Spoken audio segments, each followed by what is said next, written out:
တိုက်ဆိုင်မိုးသည်တဲထန်၏တက်ပင်တို့သည်ကမလုံမချောင်စိတ်တို့သည်မြေရက်သို့ပြန်လေပြီဘဝတို့သည်ဝေဝါးကုန်၏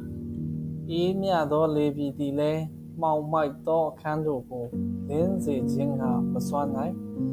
တေခြင်း၌ရှုပ်ထွေးသောလက်တို့သည်ငါကိုဆွဲငင်လျက်ဘဝသည်ချတောင်ဖို့တပွဲကြီးမားလာလေပြီမြည်သူသည်မြည်သူကိုမျှအစိုးမရမြည်သူသည်မြည်သူကိုမျှမပိုင်ဆိုင်သို့သောမြည်သူအတွက်ဆိုသောကြိုးဖြင့်မြည်သူကိုမဆိုတုံ့နှောင်ခဲ့လေပြီနေသာထိုင်သာရှိသောတစ်နေ့၌အိမ်ပြရင်းတို့ကိုဖွင့်လျက်ရေတွက်ခြင်းငါမစွမ်းသာသောဝမ်းမြောက်မှုဖြင့်ငါသည်လူဘဝကိုရခဲ့ပေသည်တစမျိုး